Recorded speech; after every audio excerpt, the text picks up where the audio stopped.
날씨가 정말 갑자기 이렇게 추워졌습니다. 오늘 이렇게 나와 보니까 호박잎이 다 서리가 내려서 다 죽었습니다. 이제 정말 겨울을 우리가 맞이하고 있는 것을 알 수가 있지요.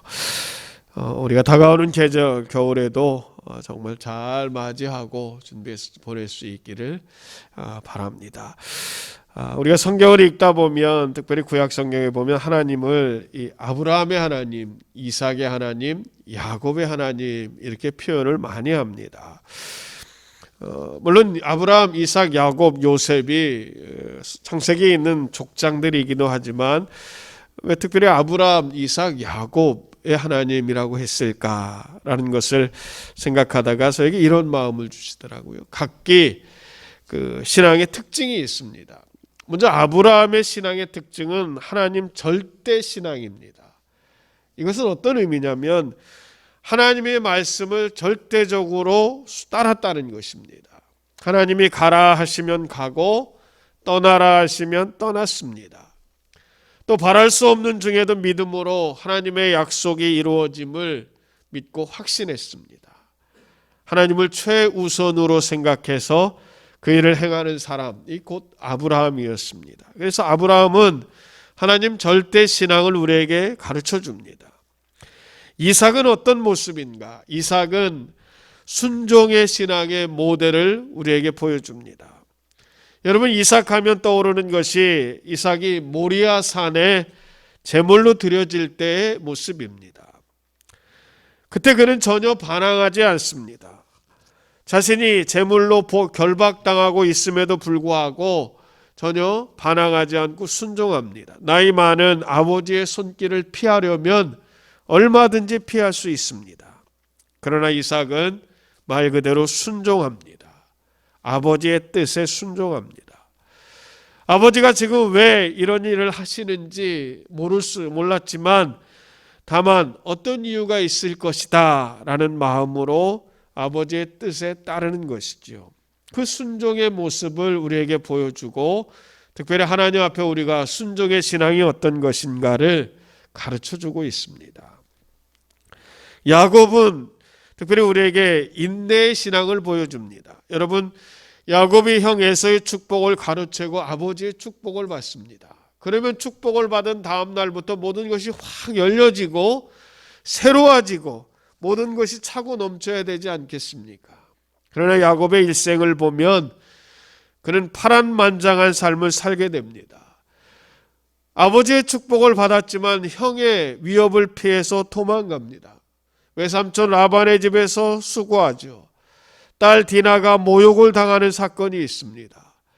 자기가 정말 사랑하는 아들 요셉이 죽었다라고 생각합니다. 물론 죽은 것이 아니라 애굽의 노예로 팔려갔지만 다른 형제들은 아버지에게 요셉이 죽었다라고 이렇게 알립니다. 그래서 아들이 죽었다는 생각을 하게 되죠. 말년에는 애굽에까지 내려가게 됩니다. 그런 가운데 그는 하나님을 신뢰하였습니다. 그가 베델에서 만나고 야복강에서 만난 하나님을 평생 동안 붙잡고 있었던 것입니다. 그게 신앙이지요. 여러분, 우리 중 누가 야곱보다 더 큰 어려움을 당했다라고 말할 수가 있겠습니까? 그러나 야곱은 어떤 경우에도 좌절하지 않았습니다. 또 포기하지 않았습니다. 그래서 저는 그 신앙을 인내하고 또 참는 그런 신앙이라고 생각을 합니다. 이렇게 우리에게 하나님의 절대적인 신앙, 또 순종할 수 있는 그런 믿음, 인내하는 신앙을 가르쳐 주시는 이들을 보면서 오늘도 하나님이 나와 함께 하심을 믿고 늘 주님 안에 은혜와 축복이 넘치는 시간 될 수 있기를 바랍니다. 우리가 기독교 역사를 보면 특별히 박해를 많이 받습니다. 기독교 초기 역사에서 대대적으로 기독교인들을 박해했던 로마 황제가 네로라는 황제입니다. 세계사에서도 이 네로의 악행은 여러 가지가 있습니다만 특별히 로마에 불을 지른 사건이 있습니다. 로마에 불을 질러서 로마 구역의 대부분이 화재에 피해를 입었습니다. 그러니까 시민들이 황제에 대한 원망이 커지죠. 그러자 이 네로 황제는 이 불에 대한 책임을 기독교들에게 돌립니다. 기독교인들이 불을 질렀다는 것이죠. 그래서 결국 기독교인들이 큰 박해를 당합니다. 많은 사람들이 순교했고 사도 베드로 또 사도 바울도 이때 순교를 합니다. 기독교인들은 어찌 보면 큰 핍박과 어려움을 당한 것이지요.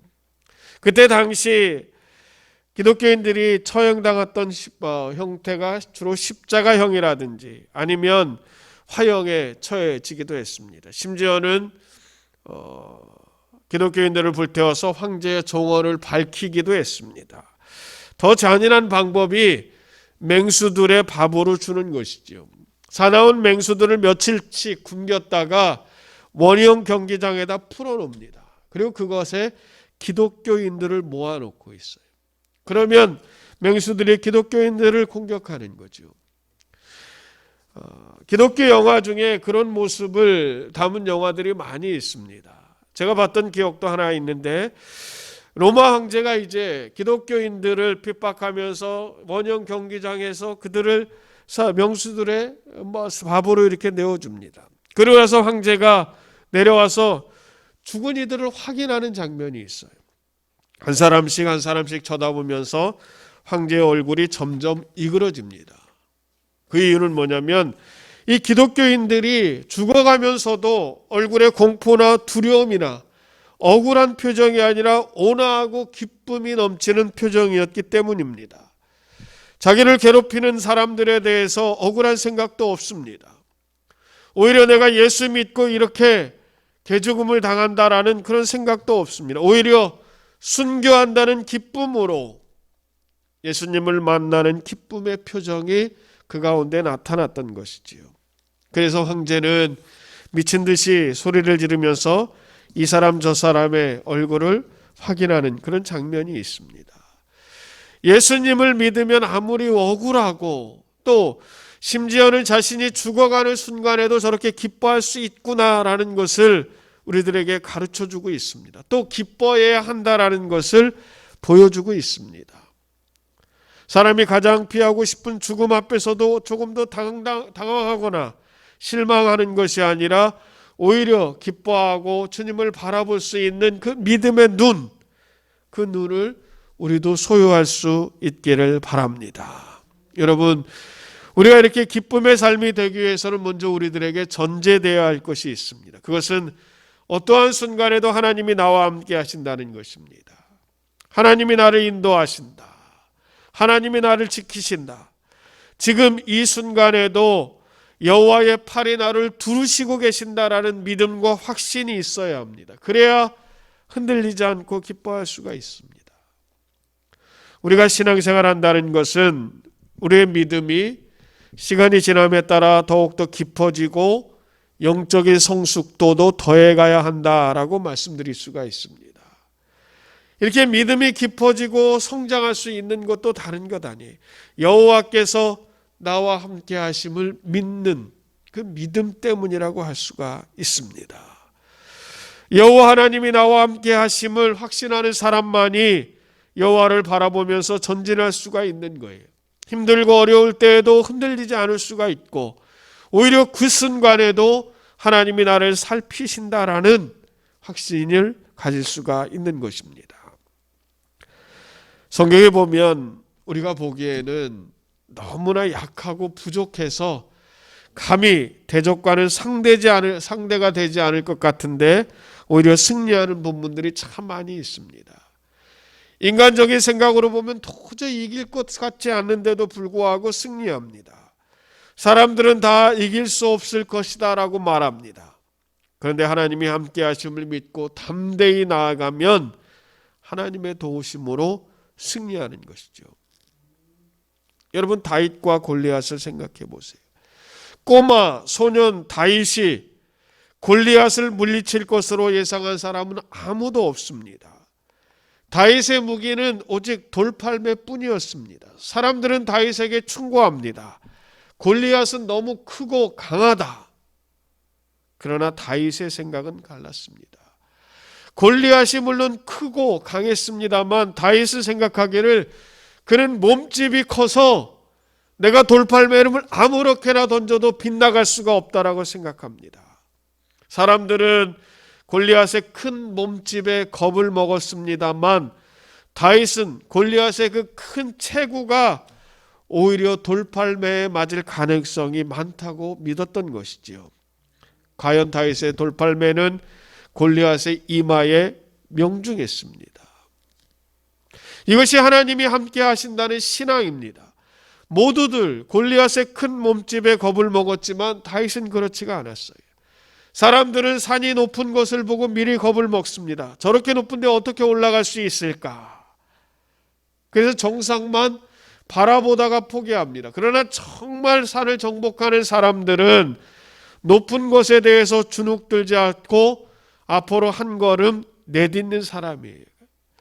그것이 바로 적극적인 믿음의 자세라고 할 수가 있고, 저는 오늘 우리에게 필요한 자세라고 믿습니다.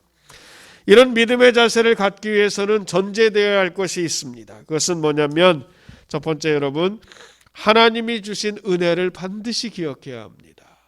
한번 따라해 보시죠. 하나님이 주신 은혜를 기억하자. 하나님이 주신 은혜를 기억해야 돼요. 여러분, 우리가 오늘 예배드리지만 내 신앙의 연주를 쭉 생각해 볼 때, 나의 신앙생활을 한번 쭉 돌아볼 때 삶의 순간순간마다 하나님께서 나를 보호하시고 또 위기 때마다 잘 극복할 수 있도록 하셔서 오늘 여기까지 온 것 아니겠습니까? 오늘 본문은 이스라엘 백성들을 가나안 땅으로 인도했던 여호수아가 백성들에게 하는 말입니다. 이제 여호수아는 이스라엘 백성들을 가나안 땅에 정착하게 하고 이제 자신도 이제 하나님께 가야 할 시점이 얼마 남지 않았습니다. 그러니까 마치 유언처럼 이스라엘 백성들에게 이 중요한 어떤 사실들을 가르쳐 주려고 하고 있는 거예요. 백성들에게 너희는 여호와 하나님을 가까이 하기를 권면하면서 하나님의 행하신 일들을 말하고 있습니다. 여호와 하나님께서 강대한 나라를 너희 앞에서 쫓아내셔서 너희를 맞선 자가 하나도 없었다. 한 사람이 1000명을 이기는 삶이었다. 나에게 힘을 주어서 1000명을 상대에게 해주셨습니다. 하나님이 말씀하신 것 같이 너희를 위하여 친히 싸우셨다라고 말하고 있습니다. 이스라엘 백성들을 이끌고 가나안 땅을 정착하면서 들어가 보니까 하나님이 나를 위해서 친히 싸우셨다는 거예요. 지난날 하나님이 우리에게 주신 은혜가 있었음을 말하고 있습니다. 여러분, 우리는 하나님이 나에게 역사하신 것을 잊어서는 안 됩니다. 특별히 여러분 생각해 보세요. 누가 뭐라고 해도 하나님이 우리나라를 복주시고 또한 이 나라 이 민족을 축복하셔서 우리가 지금 이만큼이라도 살 수 있는 것이 아닐까 하는 생각을 해보게 됩니다. 여러분, 우리나라 역사를 한번 곰곰이 생각해 보세요. 우리가 이 정도로 살게 된 때가 과연 있었을까 하는 의문이 듭니다. 우리는 반만년의 역사를 자랑합니다. 그러니까 5000년 역사를 자랑하지만 그 시간 동안 우리나라가 빛나고 우뚝 솟은 시간이라기보다는 힘들고 어렵게 하루하루 버틴 시간이 오히려 많이 있는 것을 생각하게 되죠. 지난 역사를 돌아보면 우리나라는 수없이 많은 외적의 침입이 있었습니다. 역사학자들이 그렇게 얘기하더라고요. 우리나라가 크고 작은 침략을 받은 횟수가 무려 931번이랍니다. 뭐 임진왜란이라든지 병자호란이라든지 큰 침략도 많았고, 그리고 작은 침략을 이렇게 살펴보면 무려 931번, 약 1000번에 가까워요. 반만년의 역사 동안 1000번이나 되는 외적의 침입과 전쟁이 있었습니다. 그러니까 5년에 한 번꼴로 외적의 침입을 받는 거죠. 이런 침략 속에서도 우리 민족은 단결과 은근, 끈기로 이 나라를 지킨 것은 너무나 자랑스럽고 긍지를 가질 만합니다. 그런 외세의 공격 앞에서도 굴하지 아니하고 이 나라 단일 민족의 그 피를 지킨 것도 자랑할 만하지요. 그러나 여러분, 한편으로 생각하면 우리나라는 그만큼 살기가 힘들고 어려웠다는 거예요. 살만하면 외적이 침입하고 전쟁이 있었습니다. 그러니 여러분, 일반 서민들의 삶이 얼마나 힘들었겠습니까? 높은 권력을 가진 사람들은 외적이 침입하면 뭐 어디로 도망가고 옮겨가고 또 그러잖아요. 그런데 일반 서민들은 그렇지 못했습니다. 자기가 사는 곳에서 힘들게 그 모든 고충을 겪었던 거죠. 하루하루 살기가 얼마나 팍팍했을까를 느끼게 됩니다. 그런데 여러분, 지금은 어떻습니까? 우리가 너무나 풍족한 시대를 살고 있어요. 지구상에는 수많은 사람들이 하루 한 끼의 음식을 제대로 먹지 못해서 그것 때문에 굶는 사람들이 많이 있습니다. 그런데 우리는 적어도 이제는 먹을 것에 대한 염려는 털어냈습니다. 그리 오래되지 않았어요. 먹을 것에 대한 염려를 하지 않고 살게 된 때가 그렇게 오래된 것이 아닙니다. 지구상의 국가가 여러분 206개라고 말합니다. 이 중에서 여러분 2021년 올해 특히 올해 발표된 세계 경제 순위, 세계 경제 순위에 보면 여러분 우리나라가 놀라지 마십시오. 세계 9위를 했다고 합니다. 뭐 놀랄 만한 일은 아닌가요? 저는 깜짝 놀랐습니다. 물론 이제 저희가 뭐 12위다 뭐 그런 얘기가 있었습니다만 올해는 뭐 10위권 안에 들었다고 합니다. 뭐 코로나로 인해서 우리나라 외에 다른 나라들의 경제가 조금 후퇴한 것도 있고 그래서 9위라고 하죠. 세계 10위권 나라들을 보면 이렇습니다. 미국, 중국, 일본, 독일, 인도, 영국, 프랑스, 이탈리아, 그리고 우리 대한민국 9위. 10위가 캐나다, 러시아, 브라질, 호주, 스페인 그런 순위라고 합니다. 여러분, 이 순위를 한번 잘 보세요. 이게 참 의미가 있습니다. 여러분, 우리나라보다 앞선 나라들 한번 보세요. 미국, 중국, 뭐 일본, 독일, 인도, 영국, 프랑스, 이탈리아. 여러분, 이 나라 대부분은 정말 땅도 무지무지하게 넓고 자원도 풍부하고 인구도 많은 나라입니다. 이에 비해서 여러분 우리나라는 너무 좁은 땅덩어리예요. 그나마 여러분 땅이 반쪽으로 갈라져 있습니다. 갈라져 있는 땅에도 대부분이 여러분 산악지대가 많아요.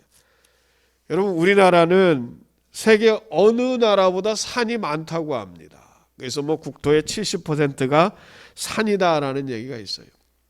여러분 오늘 이번 주부터 시작해서 일주일에 한 번씩 근처에 있는 한번 산을 올라가 보세요. 10년을 거쳐도 아마 우리나라에 있는 전국의 산을 다 다니지 못할지도 모릅니다. 산이 얼마나 많은지 몰라요. 그러니까 험하다는 거예요. 땅덩어리는 좁고 자원도 빈약하고 그나마 험하고 여러분 특히 여러분 캐나다, 러시아, 우리나라보다 좀 뒤에 있는 캐나다라든지 러시아, 브라질, 호주 같은 나라를 한번 머리로 생각해 보세요. 얼마나 넓은 땅덩어리를 가졌는지 모릅니다. 호주 한번 가보신 분 한번 보세요. 호주는 여러분 우리나라 이렇게 뭐 우사를 지어서 소를 키운다지만 거기는 그냥 방목한다고 그러죠. 넓어서. 그런데 여러분 우리나라가 이들을 추월했습니다. 추월한 이유가 있겠지요. 물론 우리나라 국민들이 정말 열심히 일했습니다.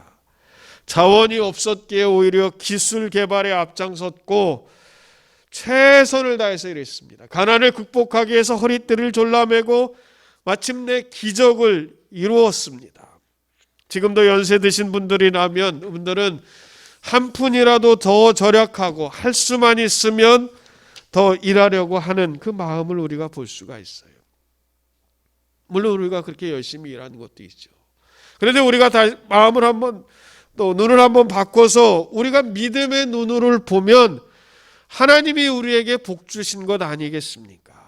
하나님이 우리를 긍휼히 여기시고 우리에게 은혜를 주신 것이 아니겠습니까? 그러므로 여러분 우리는 하나님의 은혜를 잊지 말아야 합니다. 지금 우리가 조금 힘들다고 해서 코로나 때문에 우리가 정말 어렵다고 해서 우리의 감사가 혹시라도 불평과 원망으로 바뀌어서야 되겠습니까? 지난 2년 동안 계속되는 코로나 상황은 우리의 마음을 조금 강팍하게 만들었습니다. 감사가 예전 같지 않을 수도 있습니다. 하나님이 주신 것들이 많이 있는데 그것보다 지금 어려움에 너무 마음을 뺏기고 있는 것 같아요. 감사보다는 원망하는 모습이 있습니다. 평안하기보다는 내일의 불안과 염려하는 마음이 큽니다. 여러분, 이제 우리의 마음을 다시 한번 새롭게 하시기를 부탁을 드립니다. 우리가 지금까지 신앙생활하면서 수없이 많이 하나님이 우리에게 허락해 주신 은혜가 있는데 그 은혜를 기억할 수 있기를 바랍니다. 나를 인도하시고 축복하신 궁유로 많으신 하나님, 그 하나님을 다시금 우리의 마음에 새겨야 합니다.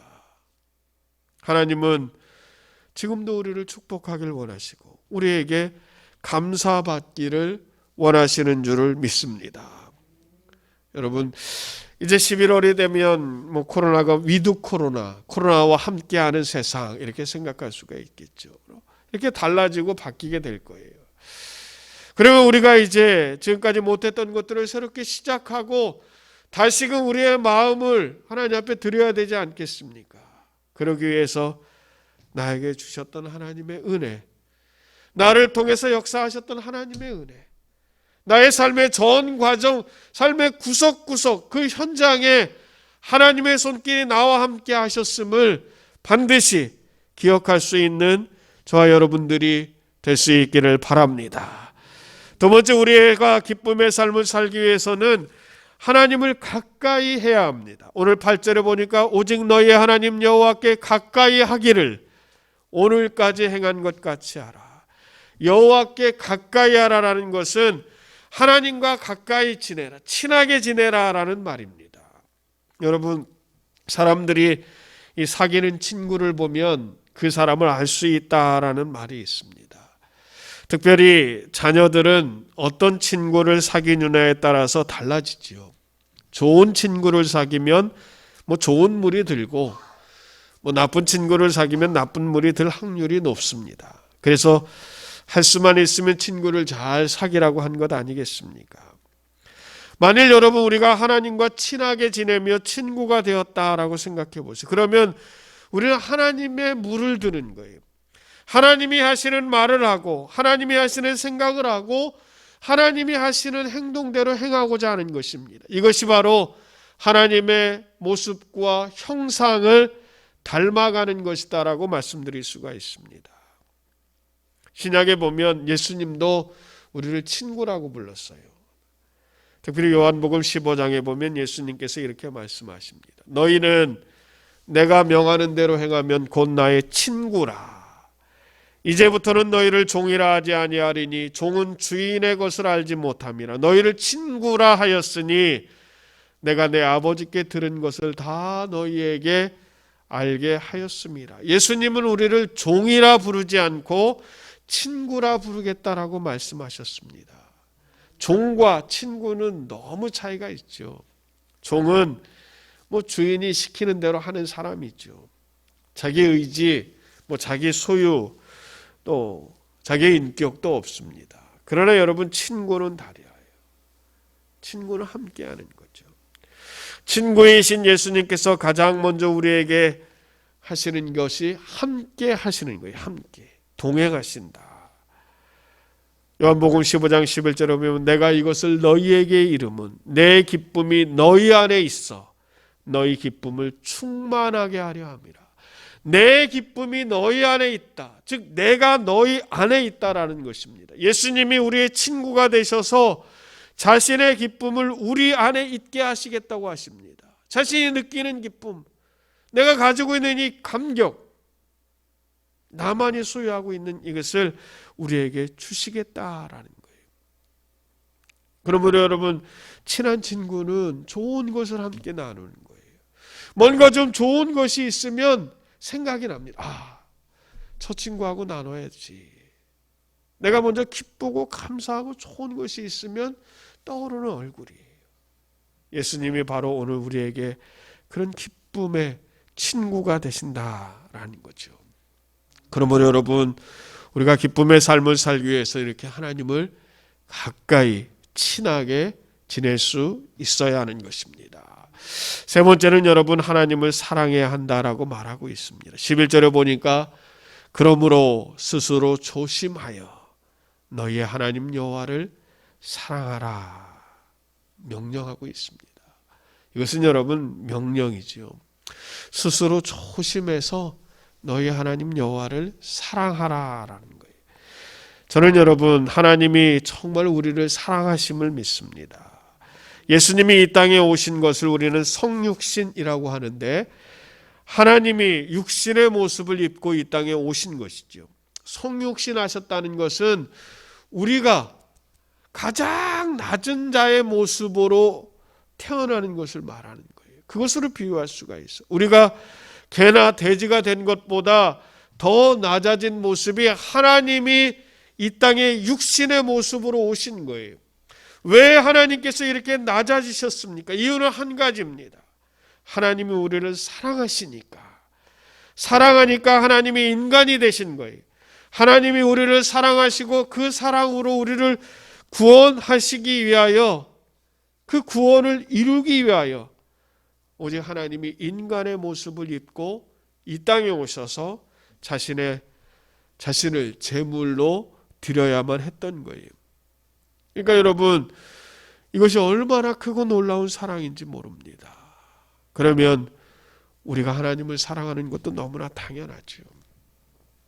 하나님을 사랑할 수 있기를 바랍니다. 그리고 그 사랑의 실천이 우리 가운데 넘치기를 바랍니다. 오늘 본문에 보면 너희가 스스로 조심하여 하나님을 사랑하라라고 말하고 있어요. 하나님을 사랑하는데 왜 스스로 조심해야 합니까? 그 이유는 사랑하는 방법을 상대방이 원하고 상대방에게 맞는 방법으로 사랑해야 한다는 거예요. 특별히 사랑의 표현에 있어서 더욱 방법이 중요합니다. 예를 들어 여러분, 이런 경우가 있어요. 이제 연로하신 어머님이 생신을 맞았습니다. 자식들이 오랜만에 모였어요. 그래서 어머니와 이제 맛있는 저녁을 함께 하려고 식당을 정합니다. 그런데 각자가 원하는 식당이 있어요. 어떤 자녀는 오늘은 우리가 회를 먹자. 또 어떤 자녀는 그러지 말고 고기 먹자. 또 어떤 자녀는 그러지 말고 우리가 한식하자. 양식을 가는 것은 어떠냐. 의견이 분분합니다. 그런데 여러분, 이런 경우에 정말 부모님을 공경하고 또 올바른 공경의 표현은 뭐냐면 어머니가 원하시는 거예요. 그 방법으로 사랑의 표현을 해야 하는 것입니다. 자기가 먹고 싶은 것으로 하는 것이 아니에요. 어머니는 이가 시원치 않은데 딱딱한 고기를 먹는다는 것은 어머니를 사랑하는 방법이 아니죠. 하나님을 사랑하는데 스스로 조심한다라는 것은 하나님이 원하시고 기뻐하시는 것을 찾아서 그렇게 하라는 것입니다.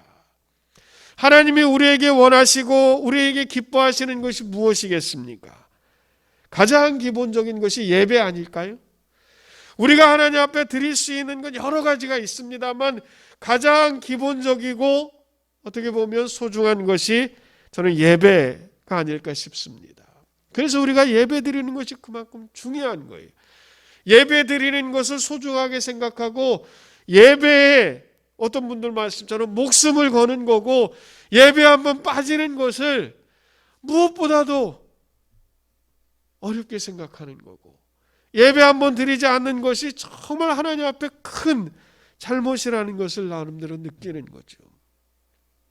왜냐하면 이것을 바로 하나님이 기뻐하시고 하나님이 원하시고 하나님을 사랑하신 가장 기본적인 방법이기 때문입니다. 스스로 조심한다라는 것은 바로 그런 거예요. 하나님의 방법으로 살아가라. 그러므로 여러분, 오늘 이 시간 여러분께서 드리는 예배를 하나님께서는 정말 기쁘게 받으심을 믿으시기를 바랍니다. 나아가 여러분들에게 예배를 원하시는 그 하나님의 마음이 전해질 수 있기를 바랍니다. 그리고 여러분, 네 번째로 무엇보다 악한 곳에서 떠나야 합니다. 오늘 12절 13절을 보면 악에 가까이 있으면 악에 물들다는 것을 느끼게 돼요. 그래서 근묵자욱이라는 말이 있습니다. 근주자적이라는 말이죠. 까만 것에 가까이 있으면 까만 것에 물들고 또 붉은색에 가까이 있으면 붉게 된다는 거예요. 오늘 12절에 보면 너희가 만일 돌아서서 너희 중에 남아있는 이 민족을 가까이 하여 더불어 혼인하며 서로 왕래하면 확실히 알라.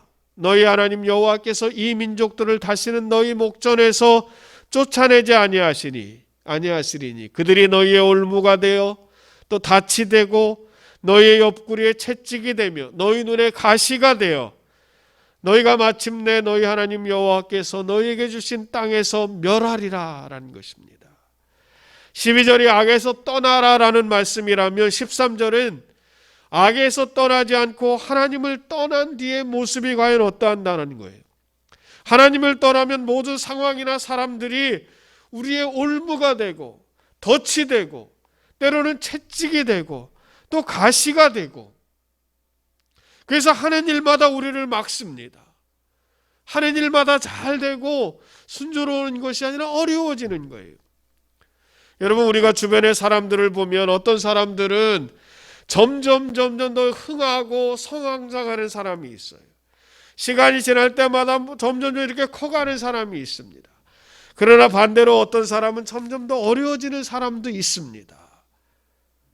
힘들어지는 사람이 있어요. 하는 일마다 잘 되고 잘 풀리는 사람이 있는가 하면 또 하는 일마다 조금 어려워지고 힘들어지는 사람이 있어요. 일마다 내가 가시가 되고 또 채찍이 되고 덫이 되어서 그리고 올무가 돼서 우리를 막는 것들이 있을 수가 있다는 것입니다. 그 이유가 무엇이겠습니까? 여러분, 우리가 믿음을 가지고 이 땅에 살아가는데 기왕이면 잘 믿어야 되지 않을까 싶습니다. 또한 우리가 몇십 년 동안 신앙생활 하는데 이왕이면 하나님의 복과 은혜를 경험하고 시간이 지남에 따라 흥하고 번성하고 복된 삶이 될 수 있어야 되지 않을까 합니다. 그러려면 악에서 떠나 하나님 중심의 삶을 살아야 합니다. 오늘 우리가 악에서 떠나 똑바로 하나님을 바라보면 하나님의 인도하심이 무엇인지 알 수가 있습니다. 오늘 여호수아는 백성들에게 이렇게 안하고 있어요. 여호와를 기억하라. 여호와 하나님을 가까이 하라. 여호와 하나님을 사랑하라. 모든 악에서 떠나라. 생각해 보면 특별한 것도 아닐 수 있습니다. 너무나 평범한 것이고 신앙생활하면서 몇 번이나 들었던 말입니다. 그러나 그것을 아는데도 불구하고 그것을 실천하는 게 쉽지가 않아요. 왜냐하면 그것을 실천해서 사는 세상은 우리를 힘들게 하기 때문에 그래요. 우리가 하나님의 말씀을 붙들고 온전히 살려고 하면 할수록 세상은 우리를 어렵게 합니다. 반대로 믿는 사람들이 조그만 실수라도 하면 그것이 기회다 싶어서 그것을 세상에 폭로합니다. 그래서 때로는 망신을 주죠. 여러분 생각해 보세요. 정말 이 한국교회가 세상 사람들이 말하는 대로 타락하고 바로 서지 못하고 있습니까? 또 믿음의 사람들이 오염되고 있습니까? 물론 그런 사람들도 있을 수 있지만 저는 그래도 우리나라 믿음의 사람들 중에는 보이지 않는 곳에서 열심히 주를 따르는 사람들이 훨씬 더 많다고 생각합니다. 예수님의 이름을 욕되게 하고 예수 믿는다는 것을 부끄럽게 느끼도록 만드는 사람이 아니라 성경이나 하나님의 말씀 또 하나님께서 가르쳐 주신 그 뜻, 그것을 소중히 여기고 할 수만 있으면 주님을 본받으려고 하고 할 수만 있으면 세상을 변화시키고 세상의 빛과 소금이 되기 위해서 자신을 절제하고 애쓰고 기도하는 사람들이 훨씬 더 많다라고 생각을 해요. 그래서 오늘도 우리가 교회가 이렇게 서가고 있는 것 아니겠습니까? 세상이 우리를 미워하는 것 이상히 여기지 말라 주님께서 말씀하셨어요.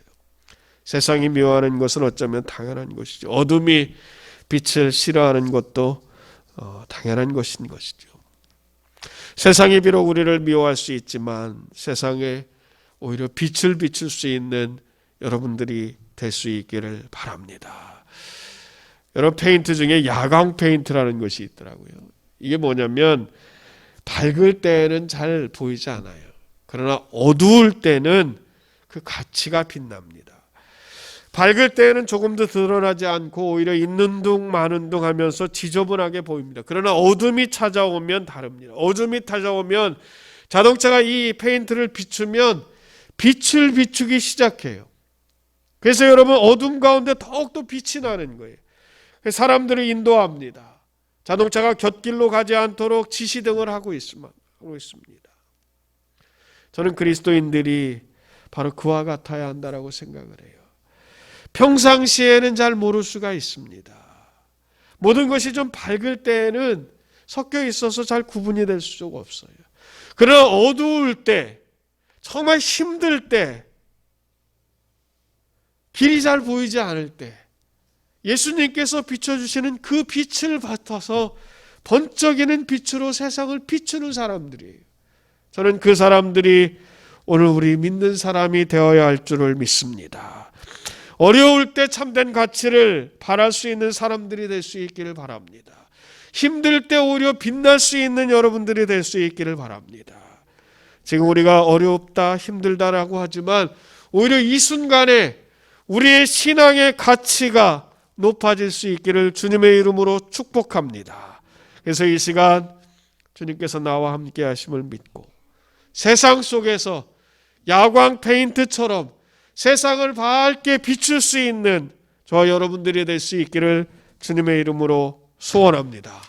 기도하겠습니다.